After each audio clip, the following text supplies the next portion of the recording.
सच्चाई दिखाई है। मैं धन्यवाद करूंगा आज विवेक जी को, जिस तरीके उन लोगों ने एक सच को आज एक्सपोज किया है पूरे तरीके से।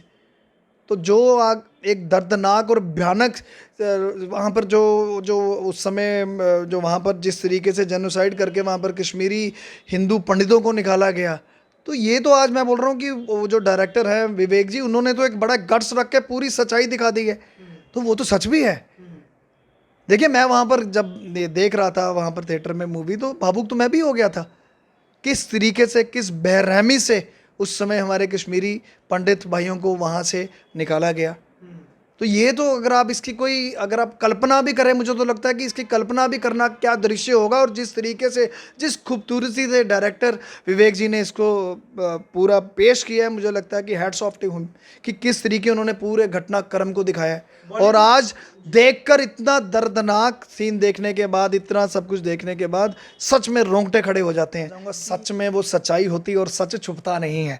आज बॉलीवुड को टाइम ज़रूर लगा, और जिस तरीके विवेक जी ने इस पर काम किया है, एक एक सीन अगर आप देखिए, दर्दनाक सीन है। और वो मज़र सोच के कि उस समय क्या ऐसा हुआ होगा, एक आंखें भर आती हैं। तो मुझे लगता है कि आज देर ज़रूर हुई है, पर एट द एंड आज 30 साल के बाद आज जो सच्चाई है वो सबके सामने है। और किस तरीके उस समय पूरी एक पॉलिसी तहत, पूरी एक उस समय की सरकार भी जो थी, उस समय पूरा उसका हाथ था। जितना माइग्रेशन हुआ पूरा, मैं बोलूँ कि उस समय की जो सरकार है पूरी रिस्पॉन्सिबल है। इनके पूरे जो माइग्रेशन हुई और जो कश्मीरी पंडितों के साथ जिस तरीके का जेनोसाइड हुआ, उसके लिए वहाँ की उस समय की मौजूदा सरकार भी रिस्पॉन्सिबल। देखिए, आज जो केंद्रीय सरकार है उसकी एक पॉलिसी है, नीतियों के समेत अगर आप देखिए पूरा संज्ञान ले रहे हैं। और मुझे लगता है कि आज जो लोग वहाँ से बिछड़े हैं, तो एक तो पहला आपका पैरामाउंट ऑब्जेक्टिव होना चाहिए कि उनको वहाँ पर सेटल किया जाए। पर सेटल करना दूसरी रही बात, उसके अलावा उनकी सिक्योरिटी को लेकर उनके आप जिस तरीके आप देखिए कि उनको पूरे प्लान और पूरे तरीके से अगर आप उनको बसाना चाहते हैं, तो आपको एक ब्रॉडर वे में, एक ब्रॉडर एस्पेक्ट में आपको देखना होगा कि ज़मीनी स्तर पर वहाँ का माहौल पहले ठीक करना पड़ेगा, ताकि जितने हमारे कश्मीरी माइग्रेंट्स हैं, जो उस समय कश्मीरी लोग, जो हिंदू पंडित यहाँ पर आए थे, वो वापस अपने घर सुरक्षा, किसकी मर्ज़ी नहीं होती अपने घर में वापस जाने की।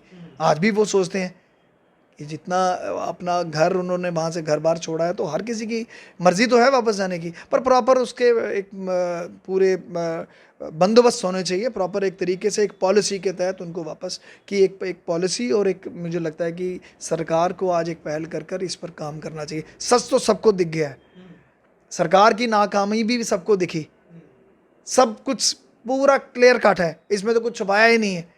तो मुझे लगता है कि आज सरकार को इस पे आज चिंता का विषय इस समय ऐसा बन जाता है कि जब सरकार आज सोच रही है कि एक रियलिटी है, उस समय ये सब कुछ हुआ और इन्होंने दिखाई विवेक जी ने।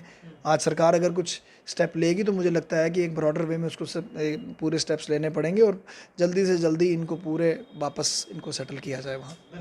देखिए, मेरे को ऐसा तो नहीं लगता कि कुछ लोगों के बारे में बताया गया। जो फैक्ट्स थे वो पब्लिक के सामने अब आए हैं, ठीक है, जो बड़ी देर से प्रयास किया जा रहा था और सामने नहीं आ रहे थे।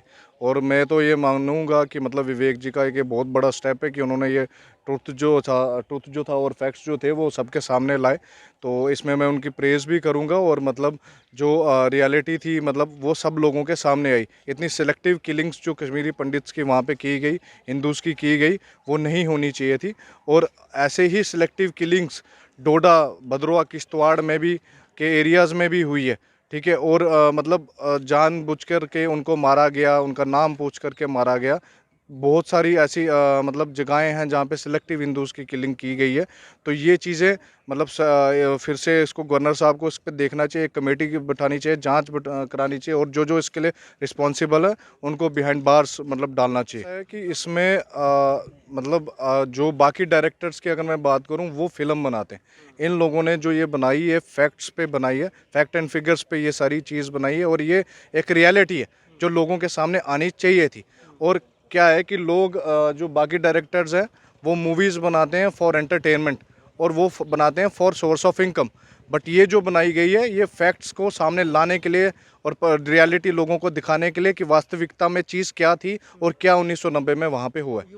देखिए, अब जिन लोगों को इस चीज़ बारे में नहीं पता था, अब जब वो लोग वहाँ से उनको भगाया गया, वहाँ से वो लोग जम्मू में आए या कुछ लोग दिल्ली में भी चले गए, तो उनके बच्चों को इस चीज़ के बारे में नहीं पता था। हाँ, उन्होंने स्टोरीज सुनी होंगी ज़रूर अपने माता पिता से। अब जिनके माता पिता नहीं थे तो उन्होंने अपने बुज़ुर्गों से सुनी होगी। लेकिन इस फिल्म के माध्यम से जो फैक्ट्स थे वो उनके सामने भी आए, और हाँ उनको भी पेन इस चीज़ की, वो अब रियलिटी मतलब सोच रहे होंगे कि उस टाइम पे उनके सामने मतलब क्या ये चीज़ें, क्या मतलब सिचुएशन रही होंगी।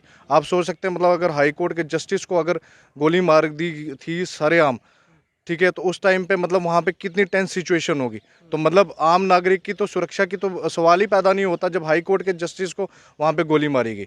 तो ये रियलिटीज़ जो है ये सामने आनी चाहिए, जो इसके लिए रिस्पॉन्सिबल है उसको कड़ी से कड़ी सज़ा देनी चाहिए, और जो कश्मीरी पंडित्स है जो जिनको वहाँ से मतलब निकाला गया ज़बरन, मैं बोलूँगा, और उनकी जो ज़मीनें ज़बरन कब्ज़ा की गई हैं उनको पुनः वहाँ पे स्थापित करना चाहिए, और जो जो उनकी ज़मीनें और घर हैं उनको वापस दिलाना चाहिए।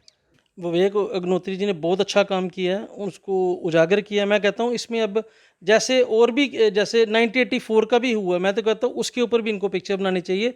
या छठी सिंहपुरा में भी जो ऐसे मैसेकड़ हुआ था उस टाइम पे जब वहाँ के यूएसए के प्रेसिडेंट आए थे, उसको लेके भी इनको बतानी चाहिए कि रियलिटी लोगों के सामने आए, कैसे कैसे लोगों के साथ उस टाइम पे ये लोग करते थे और कैसे उन फैमिलीज़ ने सफ़र किया, अभी तक उनको भी इंसाफ नहीं मिला। उस टाइम पे जो फियर साइकोसिस इतना हो गया था, जहाँ पे वो रहते थे, कहीं जगह से कभी पोस्टर लग जाते थे गो बैक इंडियन, उसमें देखा Indian go back, Indians dog, बोले it's totally sad to see that things कि it has happened in Kashmir. तो ये तो बहुत उन लोगों ने देखा उस टाइम पे, जो फियर साइकोसिस उनके दिमाग में, जब भी आप कॉन्स्टेंटली किसी को टॉर्चर करते रहोगे तो एक फियर साइकोसिस इतना बन गया, एक स्टेज आ गई कि जब पॉलिटिकल लीडरशिप ने भी बैक ट्रैक कर लिया और वो खुद वो देश छोड़ के भाग गए। लेकिन लोगों के पास कोई ऑप्शन नहीं रहा। सरकारें इतनी वीक थी कि उनके खिलाफ एक्शन लेने से भी डरती थी। लेकिन लोगों के पास यही था कि अगर अपनी जान है तो जहान है, वो वाकई इसीलिए यहाँ पे आए।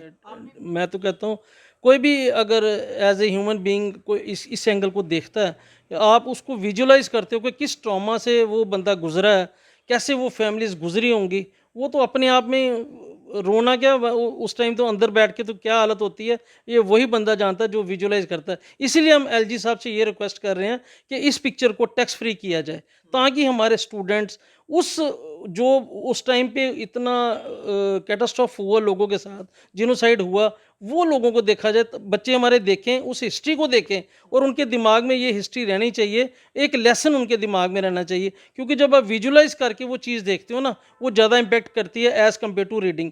हमारे बच्चों ने तो रीडिंग में तो सब कुछ पढ़ लिया है, बड़ा लिटरेचर पढ़ा, इस पर बहुत बहुत कुछ लिखा हुआ मिला, लेकिन जो विजुलाइज से आपको इम्पेक्ट पड़ता है वो लॉन्ग लास्टिंग रहता है as compare to reading. As a teacher I can say this thing with confidence.